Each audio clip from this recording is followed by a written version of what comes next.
Hello दोस्तों, नमस्कार। स्वागत है आप सभी का अपने यूट्यूब चैनल साहित्य ज्ञान धारा में। आशा करती हूँ आप सभी लोग स्वस्थ होंगे एवं अपनी तैयारी में लगे होंगे। तो जैसा कि हम लोग काव्य शास्त्र पढ़ रहे थे, काव्य शास्त्र अभी हमारा समाप्त हो चुका है और परीक्षाएं भी धीरे धीरे नज़दीक आ रही हैं। ईएलटी ग्रेड और यस्टेट की परीक्षाओं की डेट तो आ चुकी है और यस्टेट की परीक्षा तो इसी वीक से शुरू भी हो रही है। तो बहुत सारी पुस्तकें मार्केट में अवेलेबल हैं, जिसको जो पुस्तक अच्छी लग रही है उसी से पढ़ रहे हैं। तमाम सीरीज़ भी उपलब्ध हैं। तो बस तैयारी से मतलब है, आप किस बुक से पढ़ रहे हैं वो ज़रूरी नहीं है, बस आपकी तैयारी अच्छी होनी चाहिए और परीक्षा हमें उत्तीर्ण करने से मतलब है। तो हिंदी साहित्य का इतिहास पढ़ने के चक्कर में लोग जो है क्या करते हैं, इसमें जो भाषा विज्ञान रहता है ना, वो वाला पार्ट छोड़ देते हैं। तो मेरे पास घटना चक्र की पुस्तक है, न्यू संस्करण 2025 की। तो मैंने सोचा कि क्यों ना इसी से भाषा विज्ञान शुरू किया जाए, क्योंकि जो कुछ भी संशोधन अब तक हुए होंगे वो भी इस पुस्तक में कुछ न कुछ नई जानकारी के साथ ज़रूर देखने को मिलेंगे। तो चलिए शुरू करते हैं भाषा विज्ञान। भाषा हमारी भावनाओं की अभिव्यक्ति का साधन या फिर माध्यम है। भाषा की उत्पत्ति अनेक तत्वों से होती है, जिसमें से प्रारंभिक तत्व ध्वनि, पद, पदबंध, उपवाक्य, वाक्य हैं। ध्वनियों के संयोजन से शब्द, शब्द के संयोजन से पद और पदों के संयोजन से अंततः वाक्य बनते हैं। भाषा विज्ञान की दृष्टि से इन्हें ध्वनि विज्ञान, फोनेटिक्स, पद विज्ञान या रूप विज्ञान, मॉर्फोलॉजी, वाक्य विज्ञान या सिटैक्स, अर्थ विज्ञान या सीमेटिक्स कहते हैं। इस प्रकार भाषा की लघुतम इकाई ध्वनि, लघुतम सार्थक इकाई शब्द तथा सबसे बड़ी इकाई वाक्य है। तो भाषा की लघुतम इकाई ध्वनि है और लघुतम सार्थक इकाई शब्द होगी, क्योंकि अगर कोई शब्द रहेगा तो शब्द के ही तो क्या होंगे, अर्थ निकलेगा। तो सार्थक यहाँ है ना, अर्थ के साथ। तो लघुतम, भाषा की लघुतम सार्थक इकाई, तो अर्थ के साथ जो इकाई है वो कौन होगी, वो शब्द होगी। तथा सबसे बड़ी इकाई वाक्य है। तो वाक्य क्या है, शब्दों का समूह होता है। तो शब्दों के समूह के द्वारा ही हम अपनी बात को क्या कर पाते हैं, पूर्ण कर पाते हैं। और जब हमारी बात पूर्ण होती है तो वाक्य बनते हैं। तो आशा करती हूँ यहाँ तक समझ आ गया होगा। अब आगे देखूंगी। आगे हम लोग देखेंगे भाषा उत्पत्ति के सिद्धांत। पहला है दैवीय सिद्धांत, इंग्लिश में इसको क्या कहते हैं, डिवाइन थ्योरी। अगला है धातु सिद्धांत या रणन सिद्धांत, इंग्लिश में इसको कहते हैं डिंग डोंग थ्योरी। इसे धातु सिद्धांत, अनुरणन सिद्धांत आदि भी कहा जाता है। सर्वप्रथम प्लेटो ने संकेत दिया, हेस या हेज तथा मैक्स मूलर ने भी इसी सिद्धांत से जुड़े हैं। तो इससे जो है कैसे प्रश्न बनेंगे देखेंगे। धातु सिद्धांत या रणन सिद्धांत को क्या कहते हैं, अनुरणन सिद्धांत या फिर धातु सिद्धांत या फिर डिंग डोंग थ्योरी कहा जाता है, ध्यान रखेंगे। अगला है ध्वन्यात्मक अनुकरण सिद्धांत या फिर बाउ बाउ या फिर इकोइक थ्योरी। फिर से देखेंगे, हिंदी में क्या कहते हैं, ध्वन्यात्मक अनुकरण सिद्धांत, और इसी को इंग्लिश में क्या कहते हैं, बाउ बाउ या फिर इकोइक थ्योरी। फिर है यो हे हो सिद्धांत अर्थात श्रम ध्वनि सिद्धांत। इसके जन्मदाता न्यावर या फिर न्वारे हैं। तो इनका कहीं कहीं पर नाम जो है न्यावर मिलता है और कहीं कहीं पर न्वारे मिलता है। तो विकल्प के अनुसार आप लोग देख सकते हैं। आगे है आवेग सिद्धांत या फिर इंटरजेक्शनल थ्योरी या फिर पूह पूह थ्योरी। आवेग सिद्धांत को और क्या कहते हैं? इंग्लिश में इसको कहते हैं इंटरजेक्शनल थ्योरी या फिर पूह पूह थ्योरी। तो जरूर इसको याद रखेंगे। ऐसे भी पूछ सकता है कि आवेग सिद्धांत का अन्य नाम क्या है या फिर दूसरा नाम क्या है। तो इंटरजेक्शन थ्योरी या फिर पूह पूह थ्योरी। आगे है इंगित सिद्धांत। इंगित सिद्धांत इसको इंग्लिश में कहते हैं गेस्ट्रल थ्योरी। इसके प्रतिपादक डॉक्टर रॉय हैं। इंगित सिद्धांत के प्रतिपादक कौन है? डॉक्टर रॉय हैं। आगे है संगीत सिद्धांत। तो इसको इंग्लिश में क्या कहेंगे? Sing song theory. ये तो सभी को पता है, सॉन्ग गाना है। संगीत सिद्धांत, सिंग सॉन्ग थ्योरी। फिर है संपर्क सिद्धांत। संपर्क सिद्धांत को क्या कहते हैं? Contact theory. सभी को पता है, तो बहुत ही इजी है। कॉन्टेक्ट अर्थात संपर्क। इसके प्रतिपादक कौन माने जाते हैं? तो जी रेवेज माने जाते हैं। तो जब किसी के संपर्क में जुड़ता है कोई व्यक्ति तो क्या कहता है? जी जी करके बात करते हैं ना। तो संपर्क सिद्धांत या फिर कॉन्टेक्ट थ्योरी के प्रतिपादक जी रेवेज हैं। किसी का कॉल वगैरह आता है तो आप उठाते हैं या जो है सामने वाला फ़ोन उठाता है तो क्या बोलता है? जी, हम ही बात कर रहे हैं ना, अपना नाम बताएगा। जी जी करके बात करते हैं ना। तो संपर्क सिद्धांत किसका है? जी रेवेज का है। आगे देखेंगे। अब है विश्व की भाषाओं का वर्गीकरण। विश्व की भाषाओं का वर्गीकरण देखेंगे। सबसे पहले है द्रविड़ भाषाएं। द्रविड़ भाषाओं के अंतर्गत कौन कौन सी भाषाएं हैं? तेलुगु, कन्नड़, तमिल, मलयालम। तो मलयालम के अंतर्गत क्या दिया है? तुलु, कोडगु, तोदा, गोंडी इत्यादि अन्य द्रविड़ भाषाएं हैं। विश्व के भाषा परिवार संस्कृत, अंग्रेजी तथा फारसी आर्य भाषाएं हैं, जबकि अरबी, सामी, हामी भाषा परिवार की है। तो इसको फिर से देखेंगे। द्रविड़ भाषाएं हैं कौन कौन सी? तेलुगु, कन्नड़, तमिल, मलयालम। और इसके अंतर्गत कौन कौन सी है? तो वो हैं तुलु, कोडगु, तोदा, गोंडी इत्यादि अन्य द्रविड़ भाषाएं हैं। इसके बाद बात करेंगे हम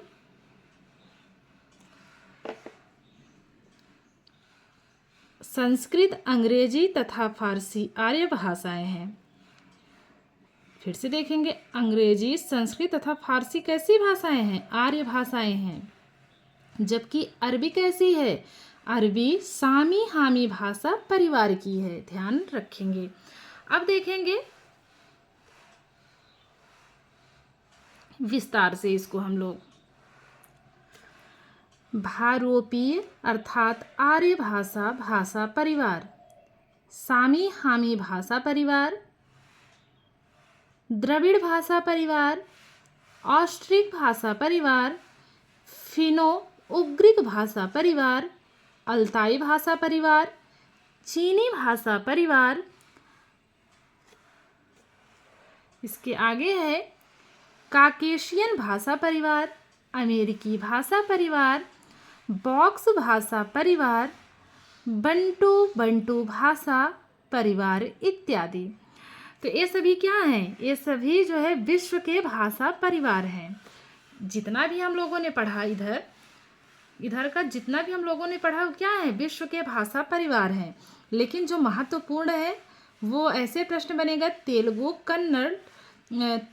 कन्नड़, तमिल, मलयालम किस भाषा परिवार की हैं? तो द्रविड़ की है ना, अभी हम लोगों ने ऊपर पढ़ा। और यहाँ पे क्या है? संस्कृत, अंग्रेजी तथा फारसी आर्य भाषाएं हैं।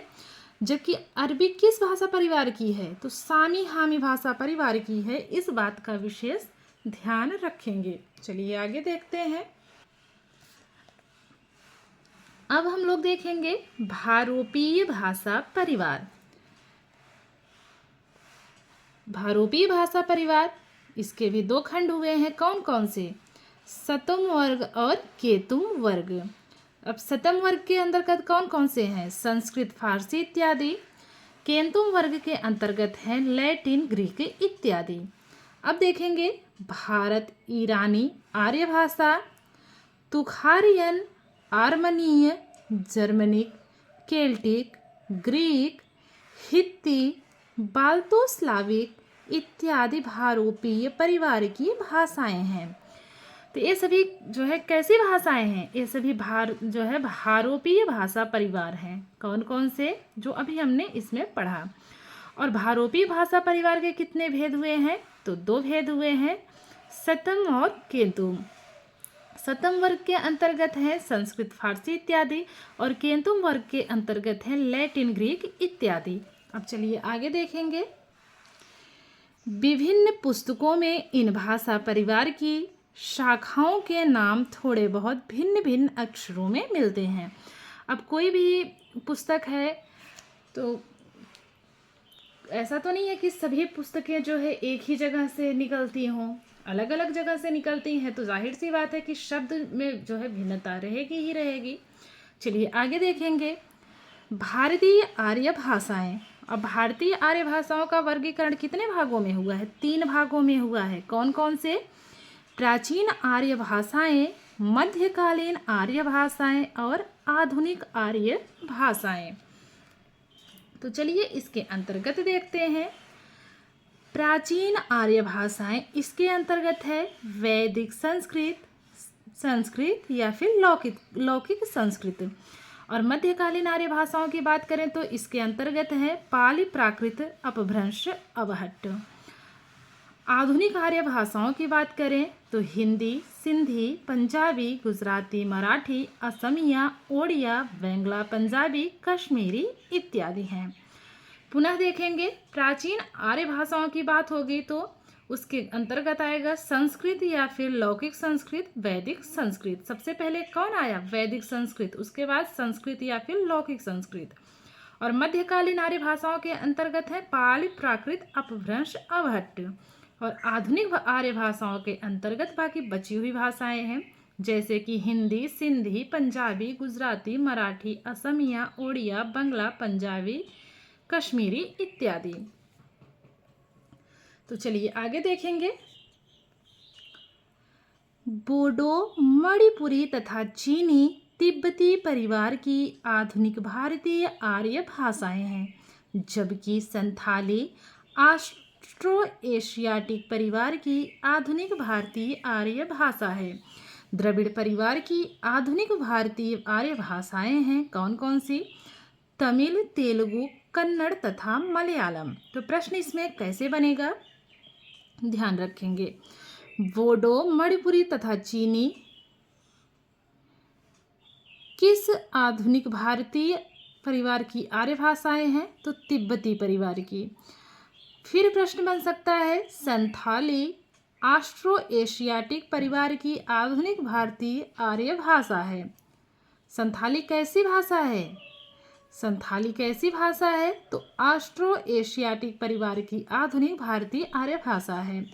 फिर है द्रविड़ परिवार की आधुनिक भारतीय आर्य भाषाएं कौन कौन सी हैं? तो वो हैं तमिल, तेलुगु, कन्नड़ तथा मलयालम।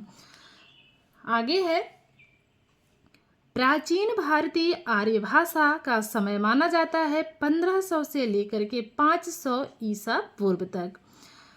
अब इसके दो खंड हुए हैं, कौन कौन से? वैदिक संस्कृत और लौकिक संस्कृत। तो चलिए इसको विस्तार से देखेंगे हम लोग। प्राचीन भारतीय आर्य भाषा का समय 1500 से लेकर 500 ईसा पूर्व माना जाता है। और प्राचीन भारतीय आर्य भाषा के दो भेद हुए, कौन कौन से? वैदिक संस्कृत और लौकिक संस्कृत। वैदिक संस्कृत के अंतर्गत संहिताएं, ब्राह्मण, आरण्यक तथा उपनिषद इसी भाषा में हैं। वैदिक संस्कृत में कुल 52 वर्ण थे, जिनमें 13 स्वर तथा 39 व्यंजन थे। मोस्ट इम्पॉर्टेंट है। आगे है लौकिक संस्कृत या फिर संस्कृत। भाषा के अर्थ में संस्कृत शब्द का सर्वप्रथम प्रयोग वाल्मीकि रामायण में मिलता है। महत्वपूर्ण है, प्रश्न यहाँ से बन सकता है। वैदिक संस्कृत का मानकीकरण नहीं हुआ था, जबकि लौकिक संस्कृत मानकीकरण से युक्त भाषा थी। फिर से देखेंगे यहाँ से प्रश्न कैसे बन सकते हैं। वैदिक संस्कृत में कुल कितने वर्ण थे? तो 52 वर्ण थे, जिनमें 13 स्वर तथा 39 व्यंजन थे। और लौकिक संस्कृत की बात की जाए कि भाषा के अर्थ में संस्कृत शब्द का सर्वप्रथम प्रयोग कहाँ मिलता है? तो वाल्मीकि रामायण में मिलता है। यहाँ से प्रश्न बन सकता है। अब अंतर दोनों में क्या है? वैदिक संस्कृत का मानकीकरण नहीं हुआ था, जबकि लौकिक संस्कृत का मानकीकरण से युक्त भाषा थी। चलिए यहाँ तक ठीक है। आगे है, लौकिक संस्कृत का आरंभ पाणिनिकृत अष्टाध्यायी से माना जाता है। इसको फिर से देखेंगे। लौकिक संस्कृत का आरंभ किससे माना जा सकता है? तो पाणिनि की जो रचना थी अष्टाध्यायी, उससे माना जा सकता है। इसके बाद हम लोग पढ़ेंगे मध्यकालीन भारतीय आर्य भाषा, लेकिन इसको हम लोग कल पढ़ेंगे। अगर आप लोगों को वीडियो अच्छी लगेगी तो आप लोग प्लीज़ कमेंट के माध्यम से ज़रूर बताइएगा, तभी हम इसके आगे की वीडियो अपलोड करेंगे, अदरवाइज़ नहीं करेंगे। अगर वीडियो अच्छी ही नहीं लगेगी तो मुझे नहीं लग रहा है कि बनाने का कोई फ़ायदा है। तो अगर आप लोग चाहते हैं कि इस सेशन को आगे बढ़ाया जाए, इसके आगे पढ़ा जाए, अगर आप लोगों को वीडियो अच्छी लगती है तो प्लीज़ कमेंट के माध्यम से आप लोग ज़रूर बताइएगा। कमेंट बॉक्स में आप सभी लोगों का स्वागत रहेगा। तो मिलते हैं नेक्स्ट वीडियो में। तब तक आप सभी लोग पढ़ते रहिए, मस्त रहिए, स्वस्थ रहिए। और भाषा विज्ञान जरूर पढ़िए, किसी भी पुस्तक से पढ़िए, लेकिन पढ़िए ज़रूर, क्योंकि प्रश्न यहाँ से भी पूछे जाते हैं। और ज़्यादातर लोगों को जो अभी नई शुरुआत कर रहे हैं, जो टीजीटी, पीजीटी, DSSB आदि परीक्षाओं की जो शुरुआती दौर से गुज़र रहे हैं अभी जो है, तो उनको शायद अभी नहीं पता होगा कि कौन कौन सी पुस्तक पढ़ने से क्या क्या होगा। तो ये भी जो है अपने सिलेबस में है। टीजीटी, पीजीटी, UGC नेट इत्यादि में जो है भाषा विज्ञान बहुत ज़रूरी है। तो आप लोग अगर इसके आगे चाहते हैं कि वीडियो अपलोड की जाए तो प्लीज़ कमेंट के माध्यम से ज़रूर बताइएगा। ठीक है, मिलते हैं नेक्स्ट वीडियो में। तब तक के लिए सभी को जय श्री राधे कृष्णा, जय श्री सीताराम, नमस्कार।